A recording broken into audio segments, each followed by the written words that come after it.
বুঝেও বুঝে না ওরা, অন্তর আছে বুঝে না, বোঝা দরকার।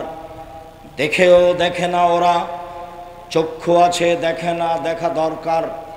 শোনেও শোনে না ওরা, কান আছে শোনে না, শোনা প্রয়োজন। উলাইকা কাল আনাম, তারা পশু প্রাণীর মতো, তারা গরু ছাগলের মতো, তারা কুকুর শিল্পের মতো, বালহুম আজাল, বরং তার চেয়েও খারাপ।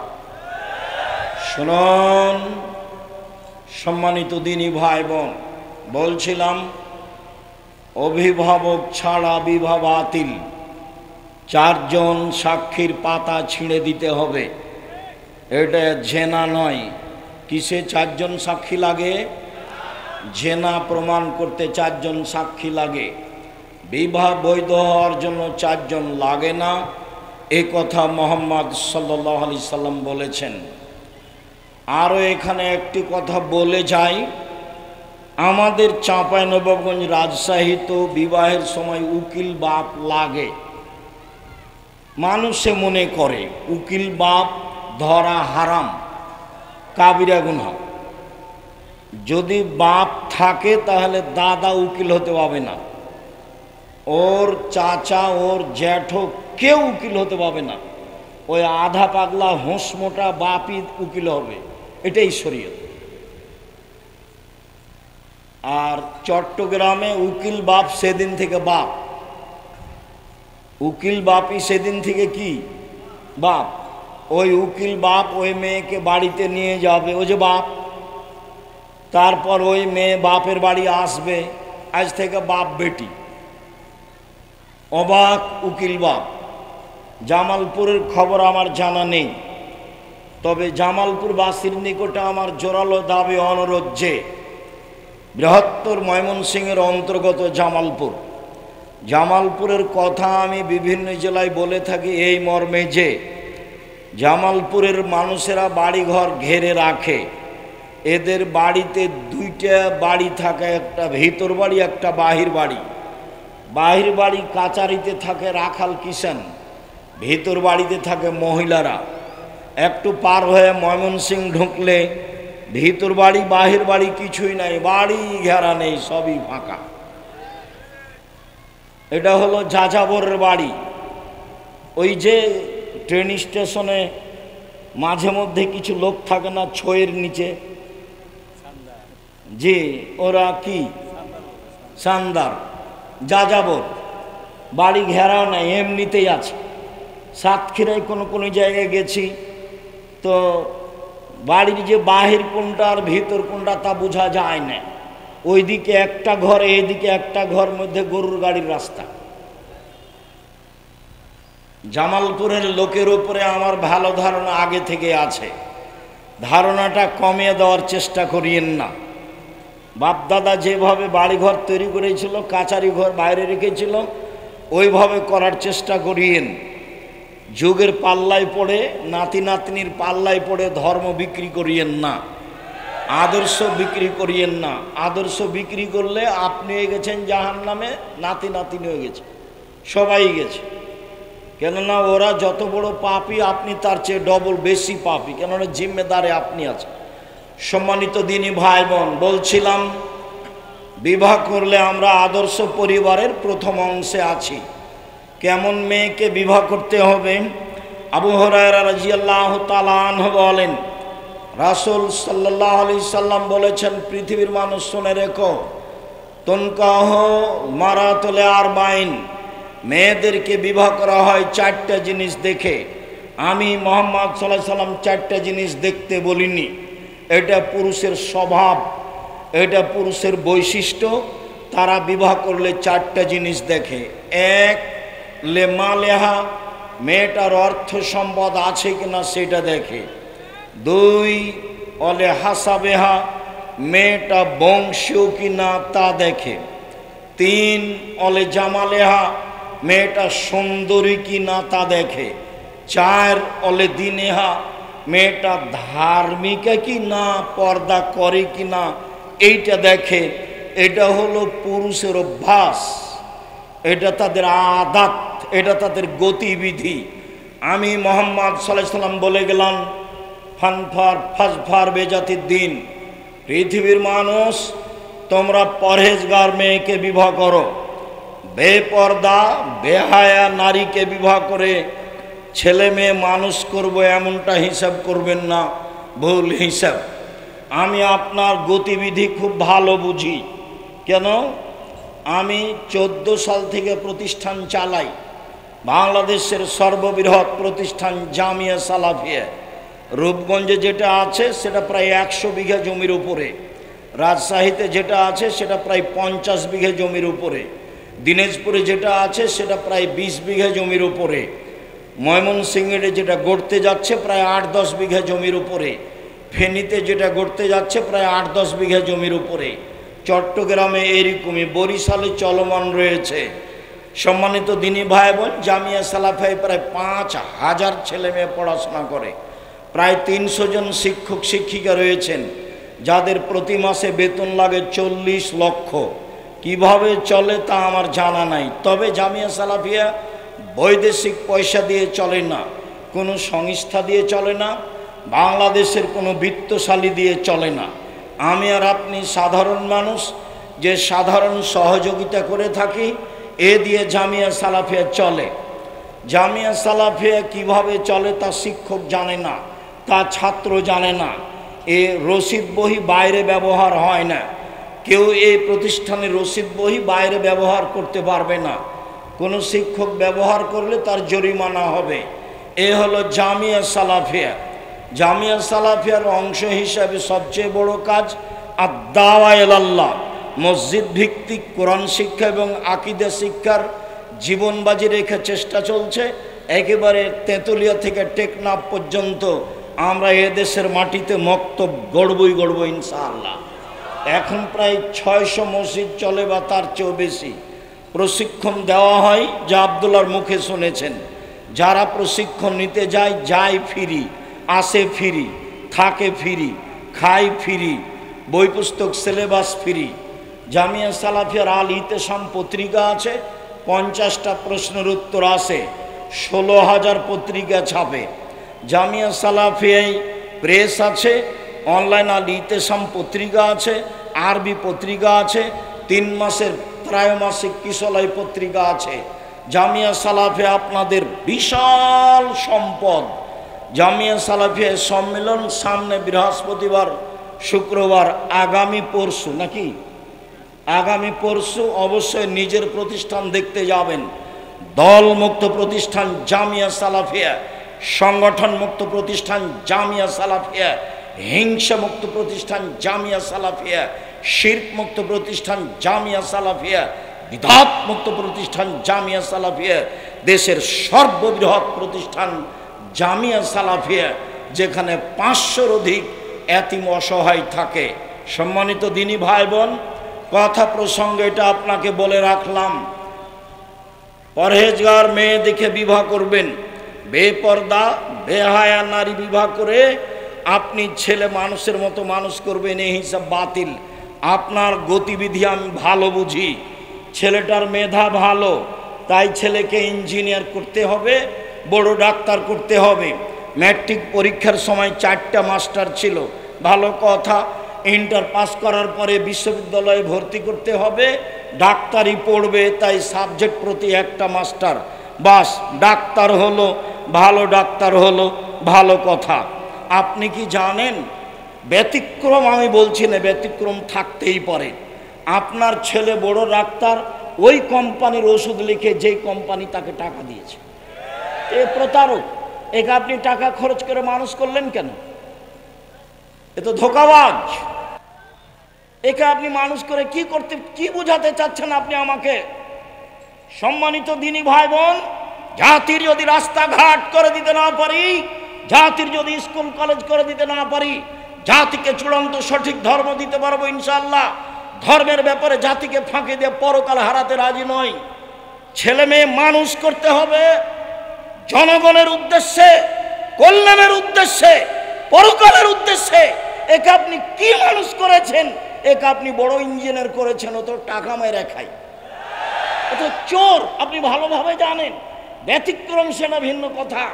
আপনার ছেলে খুব মেধাবী, লন্ডনে গেছে, আমেরিকায় গেছে, তখন ওরা তো আর বড় চাকরি বড় কাজ দিবে না, ওরা সুইপার যারা টয়লেট পরিষ্কার করে ওদের দায়িত্ব দিয়েছে আপনার ছেলেকে, বেতন হলো 5 লাখ। তো আপনার ছেলে দেখলো যে এদেশে গেলে তো বেতন হবে 3 লাখ, তো তাহলে লন্ডনেই থাকে আমেরিকায় থাকে, সিটিজেন পেয়েছে, বাপও খুশি মাও খুশি, দুনিয়া দখল করে নিয়েছে। ঘুম থেকে উঠে ছেলে স্কুলে গিয়ে বলে ও কালিমা তোমার আকাশ, ও কালিমা তোমার বাতাস, ও কালিমা তোমার আকাশ, ও কালিমা তোমার বাতাস। আরে সকালেই ছেলে শিরক করে আর বাপে বলছে আমি ছেলে মেয়ে মানুষ করব মানুষের মতো। বাপই জানে না মানুষ কাকে বলে। আরে ঠাকুর বাংলাদেশের শত্রু, ঠাকুর বাঙালিদের শত্রু, ঠাকুর ঢাকা বিশ্ববিদ্যালয়ের শত্রু, ঠাকুর মুসলমানের শত্রু। যেদিন মুসলমান ইংরেজদের হাতে অপমান হয়, জেল হাজতে থাকে, সেদিন ঠাকুর লন্ডনে বসে মুছ পাকায়। সেই ঠাকুরের গান আমার ছেলে পড়ে, আমি পড়িনি, আমার ছেলে মেয়ে পড়েনি, পড়বে বলে আশা করছি। জাতির যদি রাস্তাঘাট করে দিতে না পারি, জাতির যদি স্কুল কলেজ করে দিতে না পারি, জাতিকে চূড়ান্ত সঠিক দিতে পারবো ইনশাআল্লাহ। ধর্মের ব্যাপারে জাতিকে ফাঁকি দিয়ে পরকাল হারাতে রাজি নই। এই স্লোগান ছাড়াই আপনার ছেলেকে মানুষের মতো মানুষ করে গড়ে দেওয়ার জন্য প্রস্তুত আছে। এক একজন শিক্ষকের বেতন 1 লক্ষ টাকা। দেখেন জামিয়া সালাওয়াত হোসেন বিদেশি শিক্ষক যারা, তারা আপনার ছেলেকে আপনার মেয়েকে মানুষ করার জন্য প্রস্তুতি নিয়ে আছি যে কোনো মূল্যে। আপনি কি বুঝাতে চাচ্ছেন সেটা আমি জানি না, আপনি কি ডাক্তার করতে চাচ্ছেন সেটা আমি বুঝি না। আপনার ডাক্তারকে আমি ভালো বুঝি, আপনার ইঞ্জিনিয়ারকে আমি খুব ভালো বুঝি, আপনার মেয়েকে যেভাবে ডাক্তারি শিখাতে চেয়েছেন সেটা আমি খুব ভালো বুঝি। একটা মানুষে কথা বলে 14 ইলমের পড়া, আপনার ছেলে মেয়ে কি করে আমি খুব ভালো বুঝি। সম্মানিত দিনী ভাই বোন, কষ্ট নিয়েন না। আপনার মেয়ে ওই ঘরে ল্যাংটা ছবি দেখে বড় মোবাইলে, আপনার ছেলে এই ঘরে দেখে, আরে আপনি ওই ঘরে দেখেন, আপনার বউ এই ঘরে দেখে। এই বাড়ি হচ্ছে বন্যায় জেনার শয়লা। আপনি ধর্মকে কি দেখাতে চাচ্ছেন জাতিকে? রাসূল সাল্লাল্লাহু আলাইহি ওয়াসাল্লাম বলেন, পৃথিবীর মানুষ শুনে রেখো, আমার জীবনে বড় ভয়, আমার উম্মত গোপন পাপে লিপ্ত হবে, এটা আমার ভয়। পৃথিবীর মানুষ শুনে রেখো, আমার উম্মত গোপন পাপে লিপ্ত হবে, এটা আমার ভয়। আমার উম্মত গোপন পাপে লিপ্ত হবে, এটা আমার ভয়।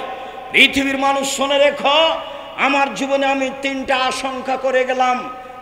1, আইম্মাতাম বুজিল্লিন, ভ্রান্ত হুজুর, হুজুর হবে ভ্রান্ত, এটা আমার ভয়। এখানে সমাজের শিক্ষিত মানুষ আছেন, এখানকার হাই স্কুলের হেডমাস্টারকে আপনি পা ধরে বলেন যে এই ছেলেটা আমার বাংলা অক্ষর চিনে না, একে একটু পিয়ন হিসেবে নিতে হবে। হেডমাস্টারও বলবে আমিও পা ধরে বলছি আমি ছেলে নিতে পারবো না। কেন? পিয়নে কি করলি? পিয়ন কি করে? ওকে দরখাস্ত লেখা লাগে? ও তো পানি দিলেই চলে 1 গিলাস, ও তো খাতাখানে এই টেবিল থেকে ওই টেবিলে করে, এই তো হলো, তো ঘন্টা মারে। তো উনি এই মূর্খকে নেবেন না কেন? বক্তৃতার জগৎ এমন একটা জগৎ, যার থুতির জোর সেই বক্তা। কেউ বিবেচনা করে না যে আসলে ঠিক বলছি কি বেঠিক বলছে, কাকে দাওয়াত দেওয়ার জন্য ডাকতে হবে বিবেচনা মানুষের নেই। অথচ এই দেশের মাটিতে প্রায় 3 লক্ষ মানুষের বানানো হাদিস আছে। আমার বাসায় আছে 10,000, আমি 10,000 দেখানোর জন্য প্রস্তুত। ধর্ম বিকৃত করার জন্য মানুষ এভাবে করে রেখেছে। বক্তৃতার জগৎ বহুদিন থেকে বলে আসছি, আমি বলি না আমার কথা চূড়ান্ত সঠিক, আমি বলছি আমার তদন্ত, এদেশের মাটিতে শতকরা 95 জন বক্তা মিথ্যুক রয়েছে। এদেশের মাটিতে শতকরা 98 জন মুফাসসির মিথ্যুক রয়েছে। আপনিও বিবেচনা ছাড়াই যদি এরকম করেন, বিবেচনা ছাড়াই যেমন ছেলে মেয়ে মানুষ করছেন, বিবেচনা ছাড়াই যদি আপনি কোরআন হাদিস শোনার জন্য দাওয়াত দেন, তাহলে পরিবেশ এরকমই হবে যেমনটা আপনি দেখতে পাচ্ছেন। এই যে ছেলেরা ঘুরছে, মেয়ের সাথে গল্প করছে, বক্তব্য শুনতে এসে গল্প করছে। বোকা ছেলে বক্তব্য শুনতে এসে ওর ভাবির সাথে এসেছে, ওর ভাবিকে মোটরসাইকেলে করে নিয়েছে ধর্ম শুনতে, ধর্ম বক্তব্য।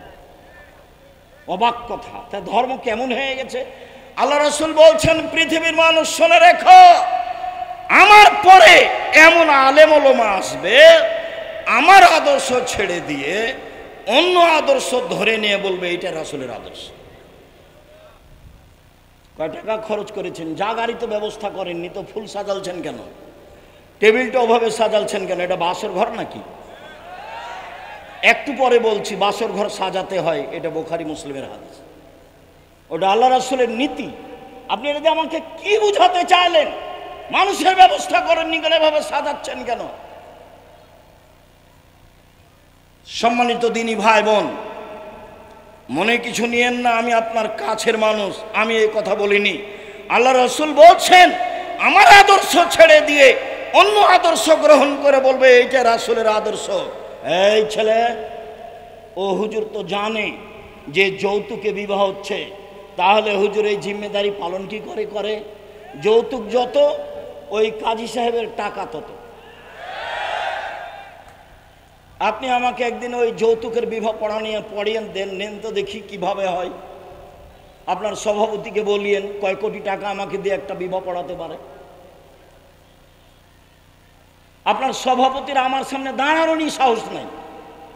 আমি আপনার সভাপতিকে পাল্টা টাকা দিতে পারি, এই ব্যবস্থা আল্লাহ আমার করে রেখেছে।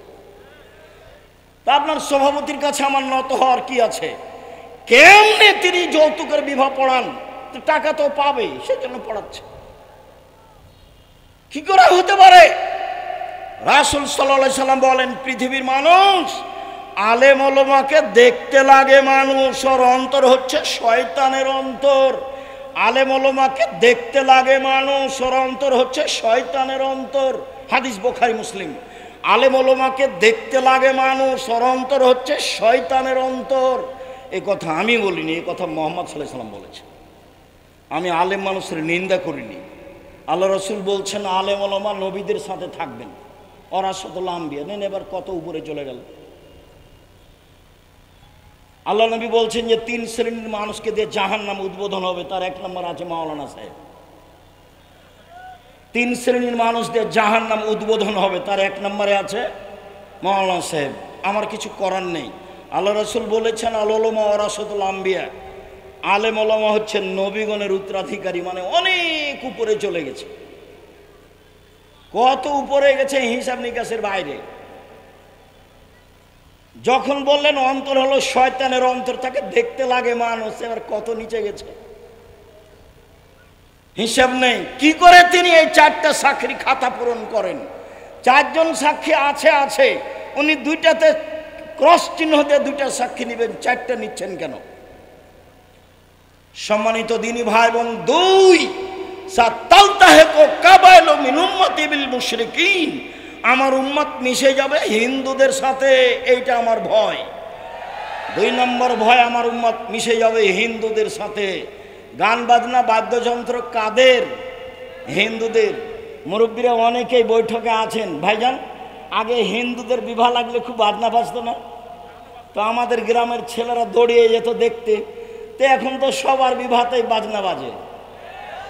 তা আপনার ছেলে নাকি লন্ডন থেকে পড়ে এসেছে, ও কি করে? আরে আমার সোনার বাংলা না হয় ঠেকালো না ঠাকুরের, এইটা কি করে? জাতির জন্য ছেলে মানুষ করবেন, জাতির জন্য, যা হবে হবে। বাবা, আমি গরিব মানুষ নই, পৈতৃক সম্পত্তি দিয়ে তোমাকে পড়াচ্ছি, জাতির কল্যাণের জন্যই পড়াচ্ছি। 1 মিনিটের জন্য জাতির কাছে মাথা নত করবে না। মরলে শহীদ, বাঁচলে গাজী, উভয় সমান। মরাও যতটুকু, বাঁচাও ততটুকু। আমি মুসলিম চির রণবীর, মরণকে করি না ভয়। মরলে শহীদ, বাঁচলে গাজী, আমার উভয় সমান। মরলেও জান্নাত, বাঁচলেও জান্নাত, আমার উভয় সমান। এইভাবে ছেলে মানুষ করবেন, তাহলে জাতির উপকার হবে, আপনারও উপকার হবে। কি মানুষ করলেন? ওই যে সেদিন আপনার জামালপুরে এই গ্রামের ছেলেটা, কথার কথা, ঢাকা থেকে আসলো, পিজি হাসপাতালের ডাক্তার, 3 লাখ টাকা বেতন। তো গাড়ি থেকে নামলো, দেখলাম প্যান্টটা টাকনোর নিচে আছে, গলায় টাই আছে, হাতে সিগারেট আছে, দাড়ি চাঁচা আছে। ডাক্তার সাহেব নামলেন গাড়ি থেকে। একটু পরে দেখলাম বৌমা গাড়ি থেকে নামলো, গায়ে হালকা হালকা কাপড় আছে। একটু পরে দেখলাম নাতনি গাড়ি থেকে নামলো, গায়ে কাপড় নেই। দেখি গাড়ির পিছন দিকে কুকুর আছে। এবার আপনি বলেন আপনার পয়সার অবস্থা কি? আমাকে জবাব দিতে হবে না, আপনি প্রস্তুত থাকেন। আমি জবাব দিব কেন? ছেলে আপনার, জবাব আপনার। টাকা আপনার, জবাব আপনার। মেয়ে আপনার, জবাব আপনার। আপনি প্রস্তুত থাকুন। এটা বাস্তব হলে আপনাকে জবাব দিতে হবে। 3 আমার উম্মত মূর্তি পূজা করবে। আমাকে বলছে, আমি ঢুকতে অফিসে বলছি ভাইজান ছবিটা নামান। তখন বলছে ভাইজান আমার আম্মাকে খুব ভালোবাসি, এই জন্য আমার আম্মার ছবিটা এভাবে বেঁধে সুন্দর করে রেখেছি। তা আমি বলছি আপনি কুসন্তান, আপনি খারাপ সন্তান। আপনার মাকে কবর দিয়ে এসে 5 ফুট সাইজের ছবিটা ছিঁড়ে টুকরা টুকরা করে সব মানুষ যখন চলে গেছে, তখন আপনি কবরের পাশে গিয়ে যদি বলতেন আল্লাহুম্মা গফিরলাহু ওয়ারহামহু, আল্লাহ তুমি আমার মাকে ক্ষমা করো, তার প্রতি দয়া করো। অফানহ, তুমি তার প্রতি নিরাপত্তা অবতীর্ণ করো।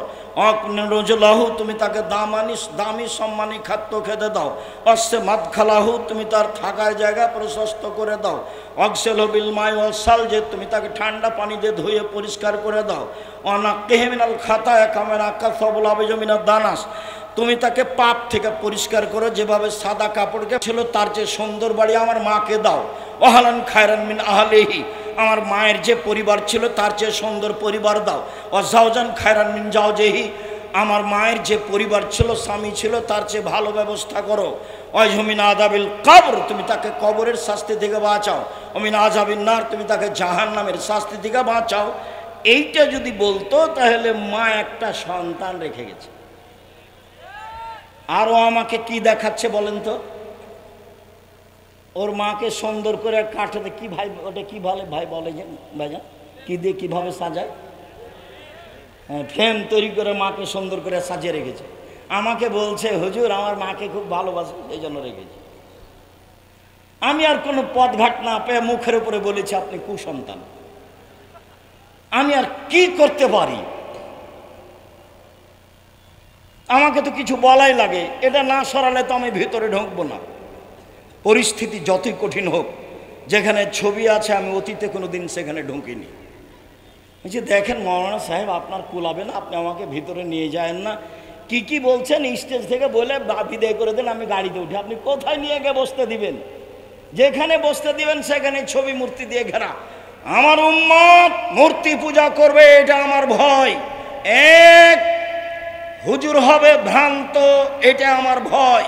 2, আমার উম্মত হিন্দুদের সাথে মিশে যাবে, গান বাজনা চাল চলনে, এটা আমার ভয়। 3, আমার উম্মত মূর্তি পূজা করবে, এটা আমার ভয়। এ কথা মুহাম্মদ সাল্লাল্লাহু আলাইহি সাল্লাম বলেন।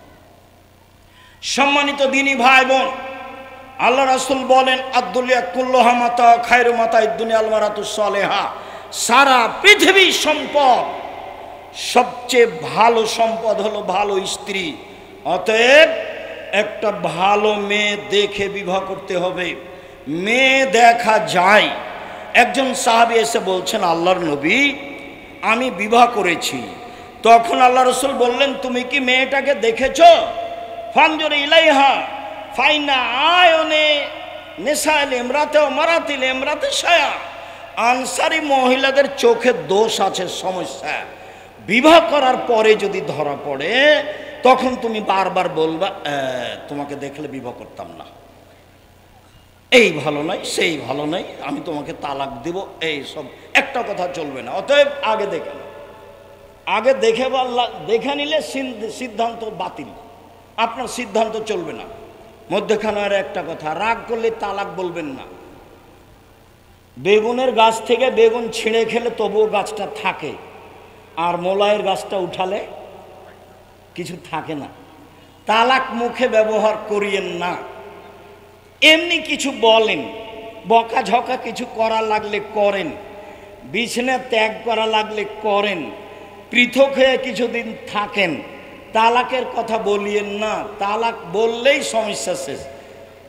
তালাক বললেই একবারে মাথার উপরে বোঝা নেমে গেল। একবারে মেয়েটাও বলছে তোর সংসার করব না, কোনো কথা তুই মানিস না, আমাকে তালাক দে, তালাক দে, এখনই তালাক দে, এখনই তালাক দে। তখন আপনি নির্ভয় হয়ে বলছেন যা যা তোকে ছেড়ে দিলাম, 1 তালাক 2 তালাক 100 তালাক, যা যা। ছেলে 3টে, যেমন তালাক দেওয়া হয়েছে শয়তান চলে গেছে। ইন্না লিল্লাহি ওয়া ইন্না ইলাইহি রাজিউন। এখন তালাক দেওয়া শেষ হয়ে গেছে, তখন কে চলে গেছে? শয়তান চলে গেছে। এতক্ষণ খেপে কে তুলেছিল? শয়তান তুলেছিল দুইজনকে। এখন মাওলানা সাহেবকে জিজ্ঞাসা করেছে, তখন মাওলানা সাহেব বলছে 1 রাতের জন্য বিবাহ দিতে হবে। এ আবার কেমন কথা? তাহলে আব্দুর রাজ্জাক সাহেবের কাছে যান। সম্মানিত দিনী ভাই বোন, সংসার সুন্দর করে করেন। মেয়ে দেখেন, এটা আল্লাহ রাসূলের আদেশ। মেয়ে দেখতে গিয়ে জামালপুরে যত প্রথা আছে সবই বাতিল। অগ্রিম দেখতে গিয়ে আংটি দেওয়া হারাম, ওখানে টাকা দেওয়া জায়েজ নয়, 10 জন মিলে দেখা জায়েজ নয়, বন্ধু বান্ধব মিলে দেখা জায়েজ নয়, অনুষ্ঠান করে দেখা জায়েজ নয়। আপনি শুধু দেখবেন, যদি অনুকূলে না হয় আপনার মাকে নিয়ে যান সাথে, আপনার বোনকে নিয়ে যান সাথে। এতগুলো লোককে নিয়ে দেখতে গেলেন কেন? সম্মানিত দিনী ভাই বোন, বিবাহ ঠিক হয়েছে, বিবাহের বৈঠক। চাঁপাইনবাবগঞ্জে বরযাত্রী যায়, সাথে ডুলি বিবি যায়। ডুলি বিবি শব্দ বুঝেন কি না? ওই বরের পক্ষ থেকে কিছু মহিলা যায়, সেখানে গিয়ে ভিড় জমায়, নগ্ন মহিলা পাড়ায়। তারপর বিবাহের পূর্বে তাকে চাঁপাইনবাবগঞ্জে থুবড়া বলে, মানে গীত বলে, মানে ছেলেটাকে করায়, কি যেন হলুদ মাখায়, আর নানান কিছু যা আছে সব হারাম। তোমার ভাবি যে তোমার গায়ে হলুদ দিয়ে হলুদ মাখাচ্ছে, তো তোমার তো ওটা ভাবি, ওটা তোমার বউ হলো কখন? ওটা তুমি কি দিয়ে বুঝলে এটা জায়েজ? তোমার বিবাহের সূচনাতে হারাম কাজ, তুমি কি দিয়ে ভালো সন্তানের আশা করতে পারো? চাঁপাইনবাবগঞ্জে এটাকে থুবড়া বলে। মেয়েটা বসে থাকে, গ্রামের লোক এসে তার মুখে ক্ষীর দেয়, মিঠাই দেয়, এবং সবাই টাকা দিয়ে যায়। ও তো স্ত্রীর মুখে ক্ষীর তুলে দিতে হবে, মিঠাই দিতে হবে, সারা গ্রামের লোক কি করে তার মুখে মিঠাই দিতে পারে? এই নীতি হারাম। আমি আপাতত আজকের মতো জামালপুরের বিবাহের কোনো নিয়মকানুন আমার জানা নেই। আমি যা দুই একটু বলছি চাঁপাইনবাবগঞ্জের ভিত্তিতে বলছি। যাক, বিবাহের বৈঠক শুরু হয়েছে। জি, বিবাহের বৈঠক শুরু হয়েছে। বরযাত্রী এত যাবে না, অল্প কয়েকজন যাবে। কেন?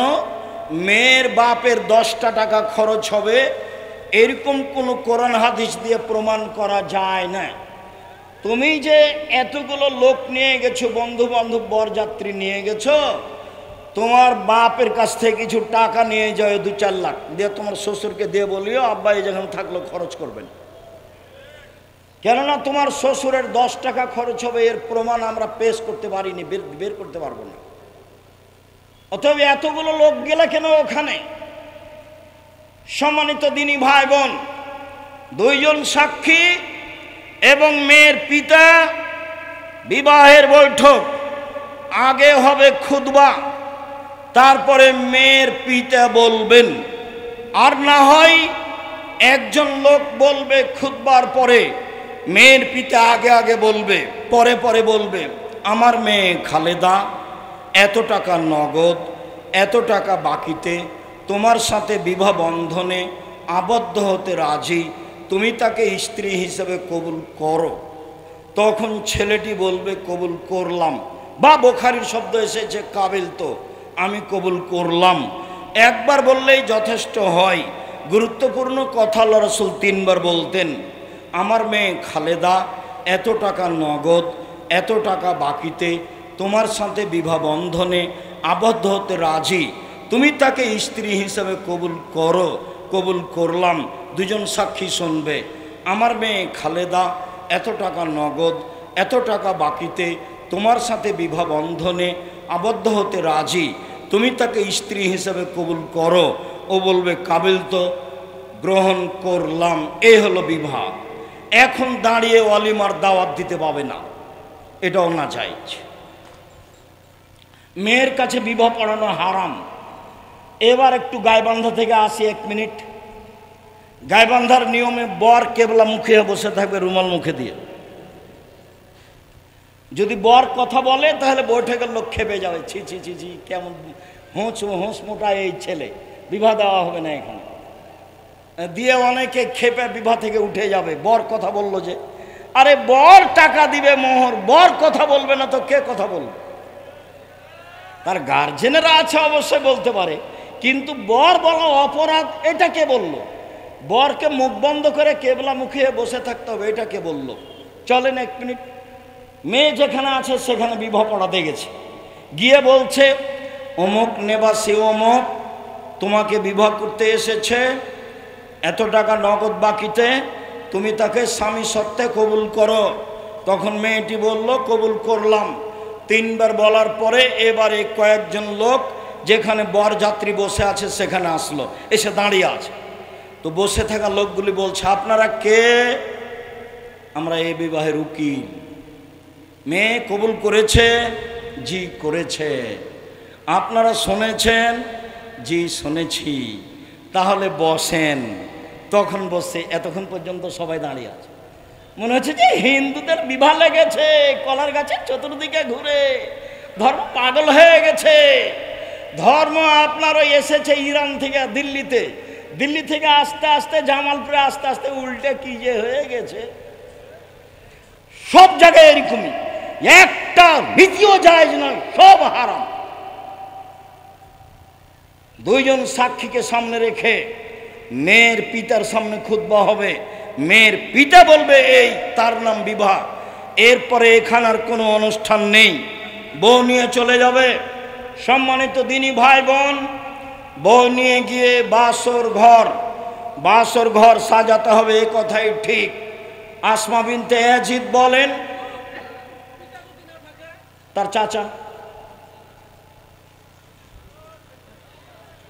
তার দাদা, তার বংশের সিরিয়াল, যদি বাপ চাচা কেউ না থাকে তার ভাই, নাহলে তার ছেলে হতে পারে না ভাইজান, ছেলে হতে পারে, ছেলে মায়ের বিবাহ দিবে। এটা একটা কুসংস্কার যে বাপ অনেক দিন আগে মারা গেছে, এই ছেলে মায়ের বিবাহ দিবে না। আর একটু যদি মা বিবাহের কথা বলে তো সবাই বলে ওঠে মেয়েটা খারাপ, ওর খাসলত খারাপ, এতগুলো ছেলে রেখে মেয়ে রেখে বিবাহ বসতে যাবে। এইটা জায়েজ নয়, ওকে বিবাহ বসার ব্যবস্থা করতে হবে, এটাই ঠিক। প্রয়োজন তার ছেলেরা করবে, প্রয়োজনে তার ভাইয়েরা করবে, এটাই নিয়ম। সম্মানিত দিনী ভাই বোন, আসমা বিনতে ইয়াজিদ বলছেন আমি আয়েশাকে সুন্দরী করে সাজালাম। 1 মিনিট আগের অংশ। আয়েশা রাদিয়াল্লাহু তাআলা আনহা বলেন আমি আমার বান্ধবীদের নিয়ে দোলনায় খেলাচ্ছিলাম, হঠাৎ আমার মা বললেন আয়েশা, জোর করে চিৎকার করে ডাকলেন। আমি দৌড়িয়ে আসলাম। খেলার কারণে আমার গায়ে ধুলাবালি কিছু লেগে আছে। আমার মা একটু পানি দিয়ে আমার গায়ের ধুলাবালিগুলো মুছে দিলেন। তারপর একটা ঘরে নিয়ে গেলেন, দেখি সেখানে আনসারীদের মহিলা, তারা আমাকে সুন্দরী করে সাজালেন। কি দিয়ে সাজালেন তা আয়েশা উল্লেখ করেননি। আসমা বিনতে ইয়াজিদ বলছেন আমি আয়েশাকে সুন্দরী করে সাজালাম আল্লাহ রাসূলের জন্য। কি দিয়ে সাজিয়েছেন তা উল্লেখ হয়নি। তবে আবু হুরায়রা রাদিয়াল্লাহু তাআলা আনহু বলেন রাসূল সাল্লাল্লাহু আলাইহি সাল্লাম বলেছেন তিবুর রিজালে মা জাহারা রিহুহু ওয়া খাফিয়া লাউনুহু, পুরুষের সুগন্ধি যার গন্ধ পাওয়া যায় দেখতে পাওয়া যায় না, পুরুষের সুগন্ধি যার গন্ধ পাওয়া যায় দেখতে পাওয়া যায় না, মহিলাদের সুগন্ধি যা দেখতে পাওয়া যায় গন্ধ পাওয়া যায় না, মহিলাদের সুগন্ধি যা দেখতে পাওয়া যায় গন্ধ পাওয়া যায় না।